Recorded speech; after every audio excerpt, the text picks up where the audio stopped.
It's 2 November. It's Sunday. It's the first Sunday of November, and it's nice and cool in Sarasota, Florida.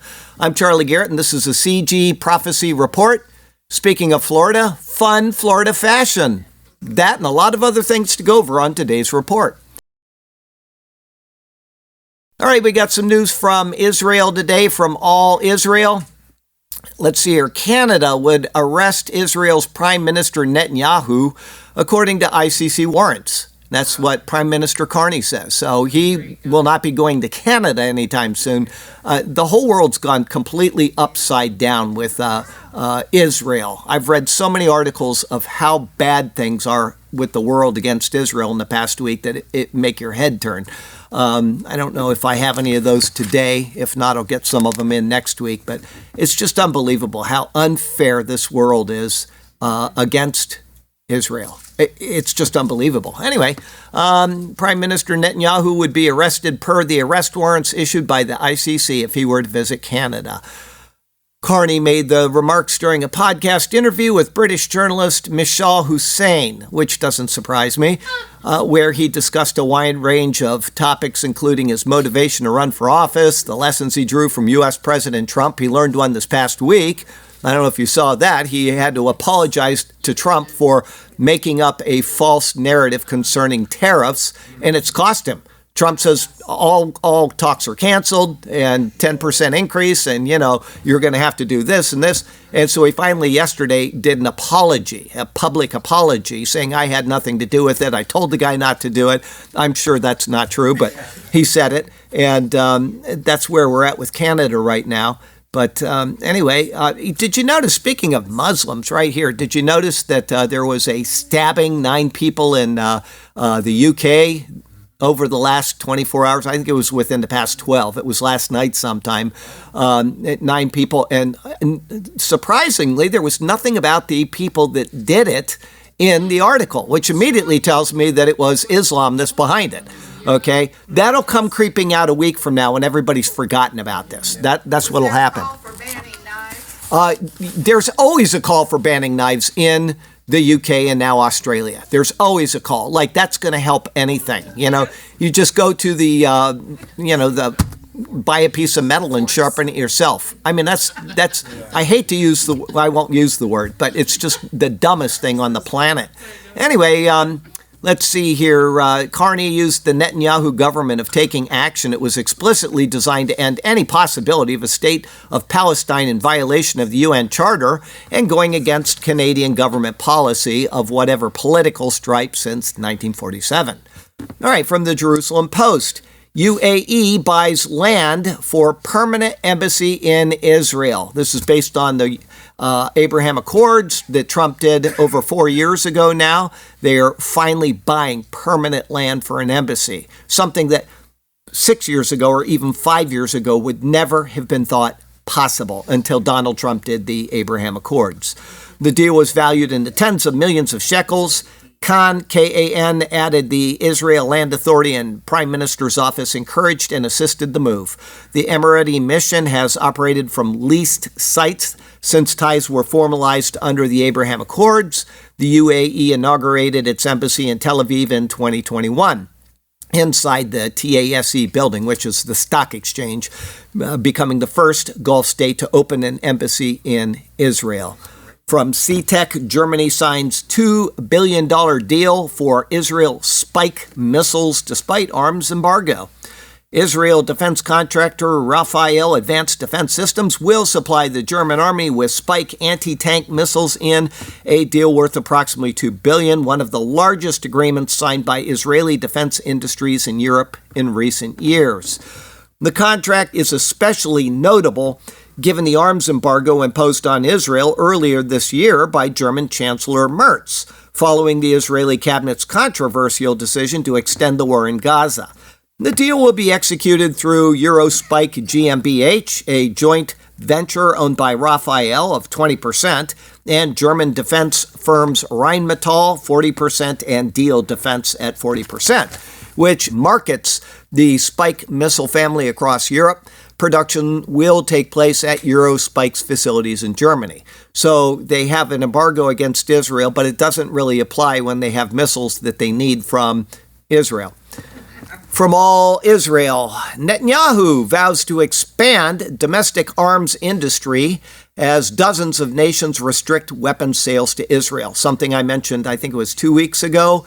They are going to be, in the next few years, regardless of how the world changes towards Israel, against them, they are going to work on their own domestic arms, because they know that all it is one presidential election away, and they will have no friends in the world, and they will be alone. So we will have to invest more in our national security, Netanyahu told media outlets, while also declaring that Israel will become an AI power just as it has become a cyber power. The prime minister also said that in the upcoming Knesset session, the government will pass a bill to draft 10,000 Haredim into the military within 2 years. A lot of trouble about that in the past week, but there you go. There are many more of enlistment age who aren't Haredim, and they also have to enlist. And it's got a lot of blowback from the general population. We have to serve. We go out and we get PTSD, we get shot, we get killed, and these people, they just basically mooch off the society. That's what's happening with these Haredim, and Israel is tired of it. And so, if you don't like it, my recommendation is that you get a visa to Iran and move out. Okay, that's what I would tell them. Last month, during the Finance Ministry's Accountant General Conference, Netanyahu noted the level of influence that the arms embargo is having on Israel's security industry. This changes Israel's international situation, both in terms of our ability to import weapons, components, and ammunition, and it threatens us with the seeds of economic sanctions. This is a fact, and it is very difficult to influence, Netanyahu said. We will increasingly need to adapt to an economy with autarkic characteristics, meaning without foreign trade.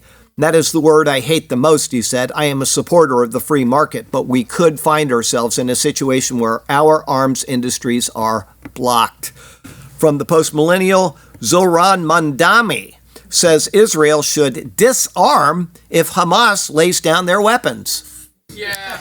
He doesn't understand anything about how this world works. There's an old saying, to the victor, the spoils. There you go. This means all parties have to cease fire and put down their weapons. So when we won World War II, we were supposed to just put down all our weapons and be done, right? The guy does not know anything about how this world works. He's a brain-dead communist. Got some news from Christianity, Mail Online. Michigan pastor speaks out after backlash over viral video of him rebuking her parishioners' donations. Some of you saw this. I've had you send it to me, but it's just irritating enough for me to read it to you if you haven't heard it. In a viral video taken from Perfection Church's live stream, and I assure you this church is not perfection. It's not even close, okay? Roberta McCoy approached Bishop Marvin Winans at the front of their Detroit church and announced her pledge. So what they're doing is they're walking forward with their pledge in their hand, showing off how good they are by giving stuff to the church, right? And she says, I, Roberta McCoy, give in faith. Well, you're not giving in faith if you're handing it to somebody that says that you need to do this in public. That's not faith, okay? And stand in unity with Perfecting Church of sowing this seed of $1,000 plus $235, she said, standing next to her son. She continued that she was receiving the blessings that come to all who participate, meaning they get rich and everybody else gets blessed with becoming that much poorer. That's what that means, okay? The moment of generosity appeared to take a turn when Bishop Winans responded, that's only $1,200. Y'all not listening to what I'm saying. If you have 1,000 plus 1,000, when McCoy said she would work on the other 800, that seemed to be required of each church member. Winans replied, that ain't what I asked you to do. The rest of the church responded with cheers. So they're all just numbskulls up there. And applause. And acknowledgement. Hooray! Winans clarified that it wasn't the dollar amount he took issue with, as the footage suggested.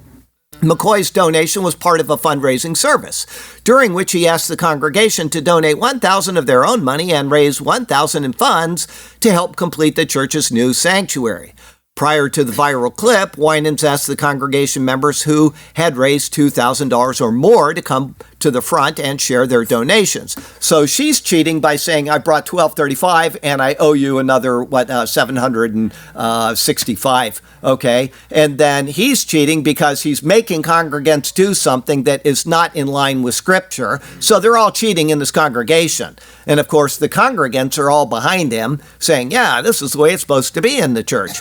Then he reportedly welcomed the rest of the church, whose offerings were as little as $1.62. So the rich guys come first, and then all the poor schlubs come at the end. It sounds like a synagogue, where your seating is based on how much you give to the synagogue. And if you don't give a lot, you have to sit way, way in back next to the women's section, okay?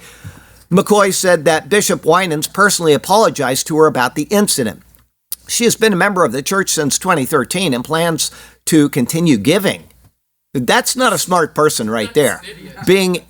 She's being embarrassed by the guy in charge in front of everybody. It's recorded for the whole world to see. And instead of saying, this is wrong, this is not correct, she says, I'm going to continue giving. She defended the bishop. Of course she did. And said he was simply correcting her for coming to give before it was her turn. He absolutely did not rebuke me, she said, which is exactly what he did. Okay, I'm going to say this again, and I'm not going to get into a long talk about it because I always end up getting in a long talk about it. But tithing is not a New Testament precept. If you were told you must tithe, I would get up and leave the church or call the pastor and say, show me where in the New Testament we are to tithe. Show me in the New Testament, okay? That's where we get our instructions from, not from the law of Moses. Before we go on, somebody else will say, well, there's the law of first mention, which means that the first time something is mentioned, then it applies throughout all of redemptive history. That is not a law except when you speak of tithing. Somebody made that up so that they could continue to get tithes because somebody actually read Deuteronomy 14 once in their life, and it says if you give your tithes, when you give your tithes, start in verse 22 and go down to the end of the chapter. Deuteronomy 14, start in 22. It says, you take your stuff down to Jerusalem, your tithes. And what do you do with them? Can anybody tell me what it says in Deuteronomy 14? Have a big party. Drink a lot, eat a lot, rejoice before the Lord with your tithe. That's what you're supposed to do with your tithe in the Old Testament. Okay?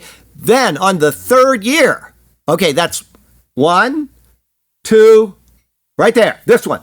On the third year, you give away all of your tithe to feed the Levite and the widow and the orphan and all the people that don't normally have that. Now, if you're not smart enough to read Deuteronomy 14, 22 through 28 and understand what it's saying, then you just go to Deuteronomy 26, 12, where it says in the third, in the third year, the year of the tithe. Okay, and if you don't get that, you can go to, I think it's Amos 4, verse 4. The word is yamim, and it means days, but in that context, it means years. Bring your tithes every 3 years, okay? So it says it 3 times in the Old Testament. So what you want to do is you want to ask somebody that says, yeah, you need to tithe. Okay, well, if we need to tithe according to the Old Testament, because we're violating New Testament grace and we're reinserting the law, why don't we tithe the way they did, once every 1, 2, 3 years? Okay? Get your doctrine correct on this issue and don't listen to people like that embarrass you over money. If you cannot afford to give, you do not give.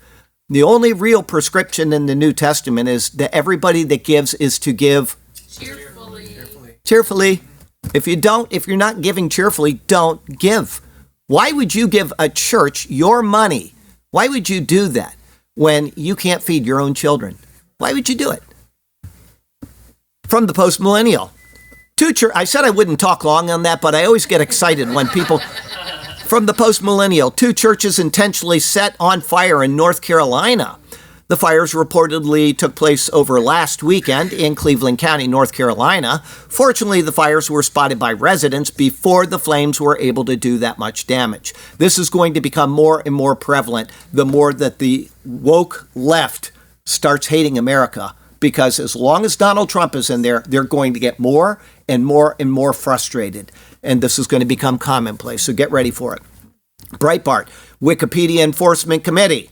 Site code of conduct should ban Bible verses opposing homosexuality. So they want to ban the Bible, essentially, because if you take out one letter from this Bible, it's no longer the Bible. It's just a book that now is missing some of the contents that are important to God, meaning they should be important to us. Anyway, from the Christian Post, most churchgoers don't think the Bible has clear teachings about homosexuality or transgenderism. I can't think of anything more clear about morality and how we should conduct our lives before the Lord than that. But some people don't read their Bible. There you go, from the Christian Times. Anti-Christian hate crimes across Europe are being downplayed or overlooked. Well, we've been reporting on that now for how many years? No kidding. Got some news from the Mideast and Africa today from Zero Hedge. Danish People's Party manifesto calls for mass repatriations, hijab ban, and halal tax. The Danish People's Party has set out one of the most hardline immigration platforms in Europe ahead of a general election expected next year. In a detailed manifesto, the party declares that Denmark must remain Danish. Surprising. Why would you want that? And warns that the mass immigration from the Mideast and North Africa has brought crime, parallel societies, and cultural change.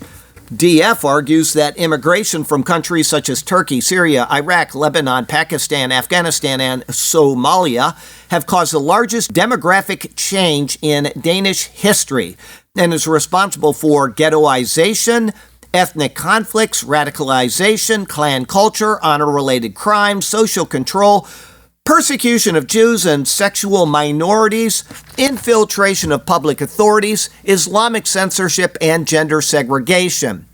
Immigration from the Mideast and North Africa, in particular, brings a lot of crime and is fundamentally changing our country. You know what happens is they hate where they live. They don't want to live there anymore. So they go to another country and they make that country just like the place that they left. If you do not want to adopt Danish culture and Danish values, this is just what we've been going through for the past 4 years. The Danish People's Party will work to ensure that you stay somewhere else. The party says the proportion of people with non-Western background has risen from 1% in 1980 to 10.1% today, with more than 500,000 people of non-Western origin now living in Denmark. It argues that Danish culture is being replaced by Islamic culture in several areas and says Mideast conditions must be pushed back so that everyone in the country can feel at home. The manifesto goes far beyond existing policy, calling for a comprehensive immigration program to send back those who never should have been here in the first place. Proposals, you know what's going to happen when they do that? Exactly the same thing that's happening here now. People getting in front of the deportation machine and causing trouble. Nothing will be done there like it's done here because Trump won't tolerate those people. Instead, he'll arrest them and put them in federal prison. But they're going to win. They're going to take over Europe unless the Lord comes first. Mark my words on this. Proposals include a review of all citizenships granted in the past 20 years and reconfirmation of those granted in the last 8 through new language and citizenship tests, with those failing to pass losing their citizenship. I just saw this for the U.S. a couple days ago. They want to go back and review all of the people that have applied for and received citizenship if they were lying on their applications, which has been passed over by many, many groups of people in the recent past. They need to be re-evaluated, and that's a great, great idea. Citizenship would also be revoked for anyone convicted of a crime, and Denmark would seek to withdraw from or amend international conventions such as the Convention of the Status of Stateless Persons that limit such measures. The party also wants permanent and strengthened border controls, the withholding of development aid from countries that refuse to accept deported nationals, and the imposition of economic sanctions on such states. Migrants who accept repatriation support would be banned from re-entering the country, and DF proposes establishing a dedicated ministry of repatriation to oversee policy. In domestic policy, DF calls for a ban or heavy tax on halal products, a prohibition on foreign funding of mosques and religious associations, and the withdrawal of state recognition for Islamic religious communities. It also wants to ban the Islamic call to prayer, prohibit the wearing of the hijab in public institutions, close Muslim independent schools, abolish permanent residence permits, except for people of Danish descent, and deport foreign nationals listed by police as gang affiliates. The meaning of that is this party is standing on, that's their core principles that they are hoping to be elected on. It means that they are not going to be elected. Okay, because the same thing that's been happening around here is probably going to happen there. From the Mideast Eye, U.S. grants mosques preliminary approval to broadcast call to prayer over loudspeakers. Here it is. The U.S. city of Paterson, New Jersey, has backed an ordinance to allow the Adhan, the Muslim call to prayer, to be broadcast over loudspeakers. Under the new measure, which still has to go through 2 public hearings before being implemented, the Adhan would be exempt from the city's noise control ordinance and allowed to be broadcast outside every day between 6 a.m. and 10 p.m. The resolution was approved by council members on Tuesday by a vote of 7-0, with 2 members abstaining. Things are changing, folks. Zero Hedge, if you don't like it, catch a flight home. Chega leader tells Muslims as Portugal moves to ban the burqa. Zero Hedge, 72% of Danish gang crime convicts have non-Western background. Justice Minister data shows. So there you go, 72%. And why do you think they want to end this? Okay. Once again, I'd like to remind you, as I did a couple of minutes ago, just in case you don't remember what I said, they had another stabbing in the UK, and 9 people were they're hospitalized now. One of them is not. So actually, it was 10 people. But this is the new norm in all of these societies. The new norm. From the print. Mongolia's top court blocks bid to oust prime minister, deepening political deadlock. Last week, he was out. You were all crying when you left here. Oh, he's out. He's out. Guess what? The top court saved him. Mongolia's top court ruled a parliamentary vote to oust prime minister was unconstitutional, a move analysts say could lock the coal-rich country in years of further political turmoil as factions in the ruling party feud over the government. The Constitutional Court said a motion passed by the State General Khural or Parliament had no legal basis. So now you can decide which side you want to take on that important issue and send your vote to Mongolia. I'm sure they will tally it with all the others. From Daniel 12 Technology today, Telegraph says blindness cured with revolutionary bionic chip. Blindness. Well, we actually had this years and years ago when I was about this big. Steve Austin, the $6 million man, got a bionic eye. And he could see better than you and me. He could see miles. There's a Who song about that, isn't it? I can see for miles. Okay. All right. So blindness cured with revolutionary bionic chip. Blind patients can read and recognize faces again with revolutionary chip, signaling a new era for artificial vision. This is actually great. I shouldn't make light of it. The implant is an ultra-thin wireless microchip measuring 2 millimeter by 2 millimeter, which is inserted under the retina and links to a video camera fitted on a pair of augmented reality glasses. Dozens of patients who lost their eyesight, they lost it, through age-related macular degeneration were fitted with the device on a trial including Mooresfield Hospital in London, with more than 80% seeing major improvements. 80%. The device works with a video camera recording the scene in front of the patient. Then AI is used to convert the information to an infrared signal that is beamed to the implant. The implant stimulates undamaged inner retinal neurons so they can transmit the signal to the brain through the optic nerve where it is interpreted as vision. So you walk around with a camera viewing things, and then it sends a signal to your optic nerve, and then it goes into your brain. Amazing. And then another one, Alan Pan Shop. Does anybody here, and I know several because I've had dinner with some of you, does anybody here personally have a problem using chopsticks to eat? Okay, I see some heads nodding, etc. It's all taken care of now. You no longer have that problem. No. This is from Alan Pan Shop. American Chopsticks STL file. If you have a 3D printer, you just download this file. It's an STL file, and you can print off what he has developed. Now, just so you know, if you don't have a 3D printer, we have somebody in the church that has one. So if you want these, next time you go out to Korean or Japanese or Chinese food, you can print out, have it printed off, and you can use these. These are, they convert almost any disposable chopsticks into freedom sticks that work better in American hands. Designed as print in place, ready to use off the build plate. Just add disposable chopsticks. This is a digital STL file for purchase, not a physical object. Print it yourself. Intended as a novelty print, not for accessibility. So he's got his disclaimer there. It's a little thing. It's one piece. It all prints in one piece, and you just do this, and it picks up your food for you, and now you can eat like a Chinese, but with an American, yeah, okay. That's better than a spork. It is. It's better than a spork. That's the best invention ever. Okay, it's a dangerous world, including the inevitable plagues noted in the book of Revelation. Mail Online. Cases of Victorian-era whooping cough soar in Florida amid plummeting vaccination rates. Okay, so they blame it on vaccine rates when it's not, but that's what they're saying.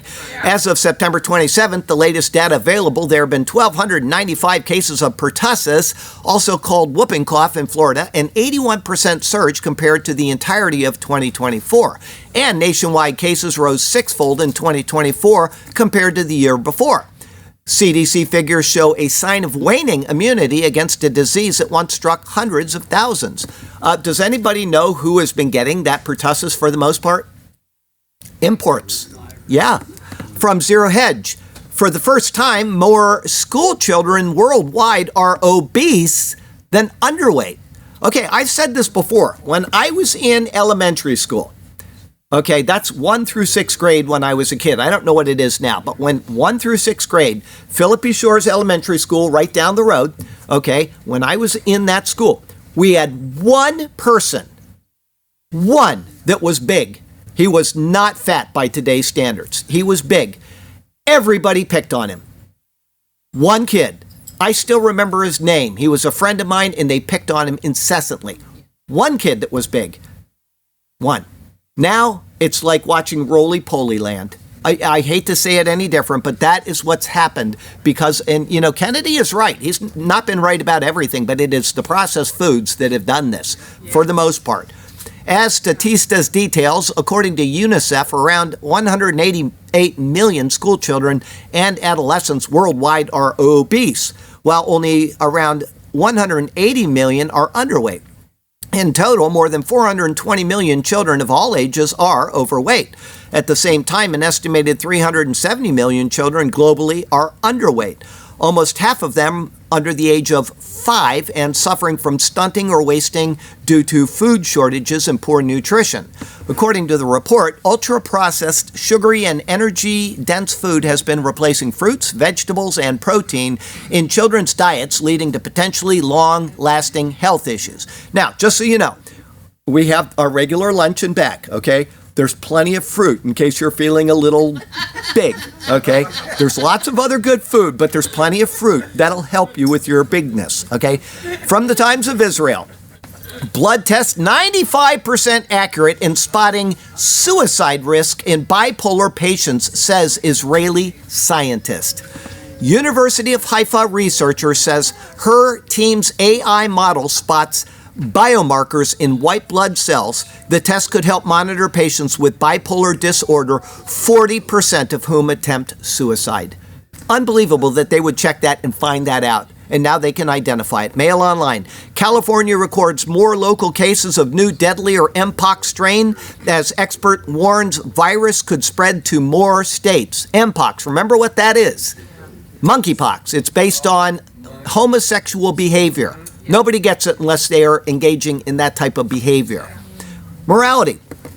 But it makes all of the news. It made all of the big news, and all these other things that are actually important don't make it because it's not, it doesn't meet the agenda.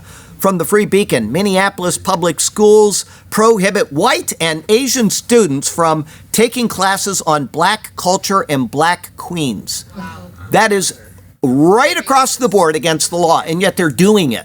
Yeah. They're going to see if they can just push the buttons a little more.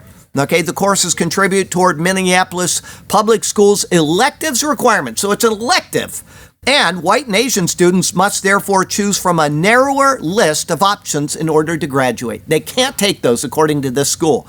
This is a lawsuit that will be won, and they will probably have to pay for what they've done to these children. One of the proscribed courses, Black Culture, Building Lives, Acquiring Cultural Knowledge, is open to only black men. Another Black Culture, Building Lives, Acquiring Culture Knowledge, Queens, is only open to black women. A practice civil rights. They can't identify who's who, so it actually doesn't apply. Attorneys say almost certainly puts the schools in violation of civil rights law. Not almost certainly. They have to say it legally. It is against the law.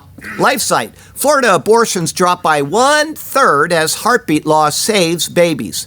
Now you have this law that says we want you to see this baby's heart beating, right? 1/3. Breitbart, late-term abortion clinic expected to open in New Jersey. That means up to the day of birth.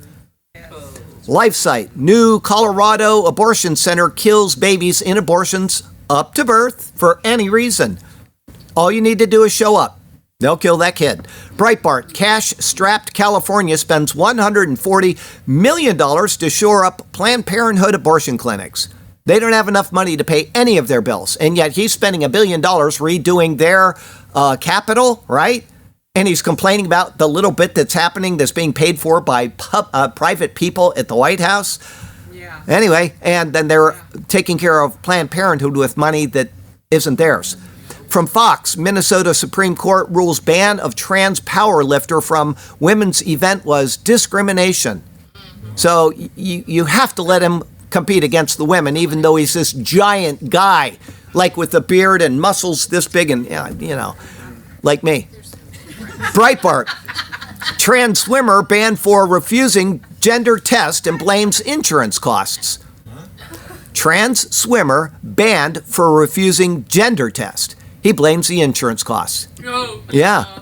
Other news. Breitbart. Here's some good news. Whirlpool. CEO credits Donald Trump tariffs for making $300 million investment in Ohio possible. It finally does exactly what Trump said he wanted. It creates a level playing field, which is all he's wanted from any of these tariffs, a level playing field. All we want is a level playing field. Bitzer explained, we're not looking for subsidies or gifts. And in a level playing field, this factory and all of our factories can compete very well. And that's what the tariff policy does. And as such, we're strong and supportive of tariff policy and actually very thankful. From WBUR, ICE enforcement in Massachusetts nets 1,400 arrests in September. Now, here's the second half of the title, and then I'll read you what they had to say to defend the second half of the title. Second half, less than half had significant criminal background. Okay? ICE announced the culmination of Operation Patriot 2.0. More than 600 of those arrested had significant criminal convictions or pending criminal charges for crimes committed in the United States or were known foreign fugitives. The agency highlighted the criminal backgrounds of 23 of those arrests with mugshots and brief descriptions of their criminal backgrounds. They include, in the U.S., murderers, rapists, drug traffickers, child sex predators, and members of violent transnational criminal gangs. The people that wrote that article want to say that only half of them had that. Not one is acceptable. Not one. If he is here illegally, that means that he is not legal.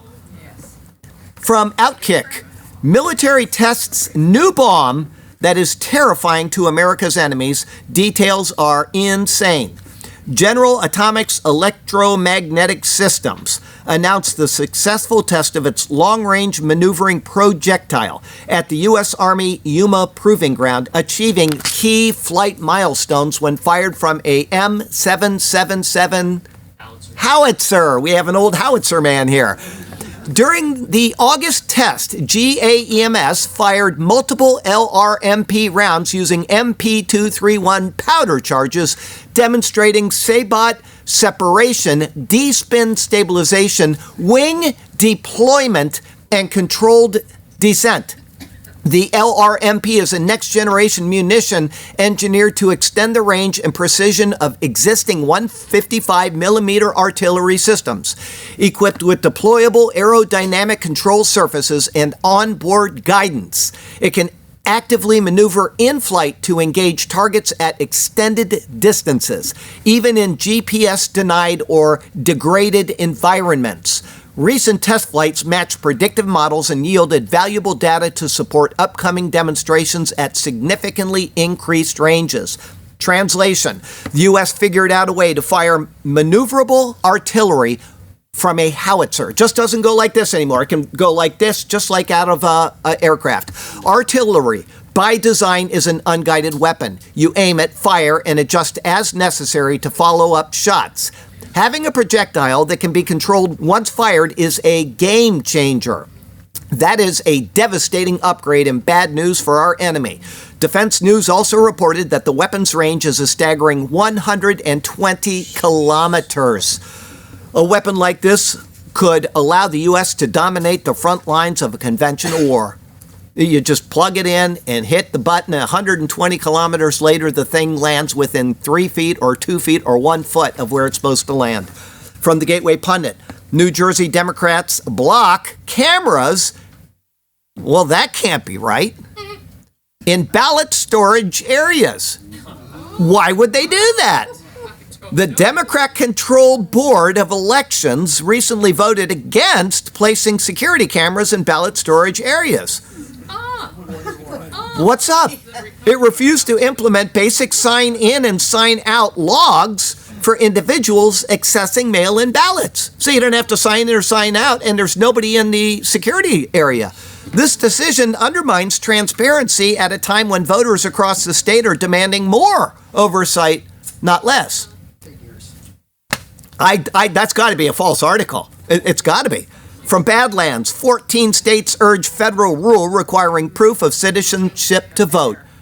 Okay? The judge out there just this past week said Trump cannot enforce that you must be a U.S. citizen to vote, even though the law says you must be a U.S. citizen to vote. Okay? But you can't ask. It just is a law that you can't enforce. So that'll go to the Supreme Court. It'll be overturned like every single thing that these judges have done. Everything. A coalition, yes. You got it. From American Thinker, this is not a article. It is somebody typed something. It's a commentary, basically. This is Charles Sullivan who wrote this. And it's just a little portion. It was like this long. I made it this long for you, okay? In New Mexico, it's almost impossible to prove voter fraud. No proof of citizenship is required to register to vote. And no voter ID is required for in-person voting. For absentee voting, no photo ID is required to obtain an absentee ballot. No copy of a photo ID need be included with the returned absentee ballot, and there is no signature verification of the signature on the returned inner envelope. In a special category of jurisdictions that are reckless with their mail-in ballots, there are 8 standouts. California, Colorado, D.C., Hawaii, Nevada, Oregon, and Utah, and Washington. Each automatically sends ballots to all registered voters. 6 of the 8 jurisdictions are deep blue. For the other 43 states, at least the voters have to go to the trouble of asking for an absentee ballot. There's no fairness in our voting systems at all. None. Okay? Except in the states that believe in going by the rule of law. They need to get this corrected within the next year. They need to get it corrected immediately. Mail Online. Florida plans to rid Everglades of invasive pythons by, this is fun Florida fashion. We're going to get rid of the pythons by turning them into handbags. Now, I'm going to tell you what. When I was in Korea, and you probably remember this, you were in Korea, maybe you still had it, you too, but I think you might have come later. Do you remember the eelskin wallets? Oh, yeah. Okay, they are the best quality. I had one for years and years, and they last, they don't. And guess what? I lost it. I think somebody stole it, but it doesn't matter. It's gone. So anyway, eel skin, well, this is kind of the same thing. It makes really good fashion. So even though I'm kidding about this, it's wonderful news because they are killing the Everglades. They're eating all of the native inhabitants, and Governor DeSantis announced that the state is ridding the Everglades of invasive pythons by partnering with a company that turns the reptiles into accessories, including fashionable handbags. You'll get one of those. DeSantis said that the state's partnership with Inversa, a company that makes leather products from invasive species, has supercharged the removal of Burmese pythons from the Everglades. The governor added that the program, spearheaded by the Florida Fish and Wildlife Conservation Commission's Python Action Team, removed more pythons in July than in the entirety of 2024. The removal program received $2 million from the state's budget. DeSantis called the continued funding to eventually rid the area of invasive species. The Inversa Dragonfin belt with brushed nickel buckle is on sale for only $295. Yes, the FWC is already a year and a half ahead of schedule in eliminating the invasive species from the Everglades. Over the summer, the initiative removed 1,022 pythons compared to just 343 during the summer of 2024. So you can have high fashion at very high prices. From Yahoo. I actually am wearing a belt, something I haven't done in forever, but my pants are getting really big on me because of this diet I'm on, eating cabbage mixed with cabbage for my ulcer. So I have to wear a belt now. So if anybody wants to get me a supercharged python belt for $295, I'll send you my address. I'm kidding. I don't want one. Yahoo. GoFundMe faces backlash. Now listen to this. This is a bunch of lefties. Listen to what they're doing, and they may be going to jail. GoFundMe faces backlash after creating donation pages without using nonprofits' consent. The company created 1.4 million nonprofit pages using public IRS data and information from partners like the PayPal Giving Fund. GoFundMe claims the move helps its 200 million global users easily discover and donate to nonprofit organizations, helping them support causes and charitable missions that they care about, even if the organization hasn't actively created a GoFundMe campaign. However, several nonprofits were surprised to find donation pages bearing their names. GoFundMe's optional tipping feature defaults to 16.5%. They're making millions and millions and millions of dollars, plus they have this money in escrow that will eventually become theirs if it's not claimed. So they may be going to prison in GoFundMe, and that would be a great benefit to the United States of America. From BBC, Sanae Takaichi. I know you know this, but I'm going to say it because I'm so proud of this woman. Wins historic vote to become Japan's first female prime minister. I would not, in my life, have believed that. I was in Japan from 1984 to 1990. It is the most male-dominated society on the planet. I would never have believed this would have happened. I tell you, it's wonderful. Wonderful. Never would have thought it. From La Derecha. The far-right Prime Minister, Sanae Takaichi, created Japan's Ministry of Immigration. In one of her first measures, Japan's newly appointed Prime Minister created a new Ministry of Immigration with the announced goal of deporting illegal immigrants in the country. She is right-wing, and she is not taking anything. The decision, announced as part of her initial government measures, reflects Takaichi's intention to implement stricter immigration policies and to strengthen control over the entry and stay of foreigners in Japan. She understands what these men in that country have not understood for years. You know, this is a culture which not long ago the women walked 3 feet behind their husband. They did, my wife, I don't mean to embarrass her, but it turned out good for me. She was taught from she was this big, you will be a wife before you are anything else. You are going to learn to be a wife. And she started cooking when she was like 2. Tastes great. As a matter of fact, I helped her at her business one time. And when she came back from the trade show she was at, she said, I'll pay you now. And I said, no, you won't. And she said, I make you dinner. I said, okay. One dinner. And I decided to marry her. That's all it took. My dad told me years and years ago, the way to a man's heart is through his stomach. I'm so proud of this woman winning that election in a country like that. I don't think women should be in a lot of positions. I just don't. And they should not be in the church. It violates the Bible. But I'm so proud of that woman leading Japan. From Breitbart, China begins paying women to have babies. After years of telling people you can't have babies and we're going to abort your children if you have a second one, they're paying women. Everything China's done over the millennia has been wrong. Everything. They've done a lot of interesting things, but it's always been wrong. We got to get rid of the what are the birds? The sparrows. They got rid of all the sparrows, and they had the biggest famine in the history of the world because sparrows take care of the insects. Everything they do on a national scale is always wrong. It's not to put down the Chinese. It's to put down the governments that are in charge of these poor people. Chinese are wonderful people. They are the hardest working people I've ever seen anywhere. Every country I've been to, the Chinese are the hardest working people. Incredibly hard, dedicated people, but their government policies have always been terrible. All right, LifeSite. Poland's president signs new zero income tax law for parents with 2 children. You have 2 children, we're going to give you no income tax. Breitbart. Transgender Americans to flee the country as Trump declared most anti-LGBTQ plus president in history. Who said it? I'll even help you with this one. Just remember, you can't climb the ladder of success with your hands in your pockets. I know I didn't do that well. No. That was an Austrian accent. Schwarzenegger. Yes. I think of his name.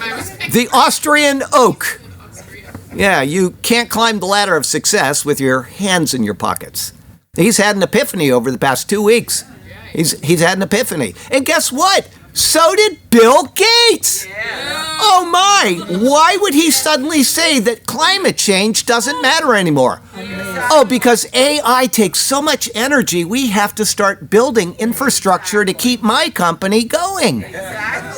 All of a sudden, the environment doesn't really matter when the money is where the money is. I got a Lesric here for you. I think this might be a Catholic. I can't remember. Beware if you are a snake. There's no hiding place that you can make. From python to purse might be part of the curse. You'll likely end up a keepsake. Okay, I got 2 ironies for you today from the Post-Millennial. Dem Minnesota AG Keith Ellison claims nobody knows what Antifa is after he promoted their handbook in 2018. And Mail Online. This is typical of Florida, okay? America's stupidest thieves caught posing in jewels that they had just stolen from Doctor's luxury Miami apartment. What are they thinking? They go out and they have these pictures taken with these jewels that they just stole. That's Florida in a nutshell. Such is the world in which we live. So from Sarasota, Florida to Ulaanbaatar, Mongolia, I'm Charlie Garrett, and that is your CG Prophecy Report for the week.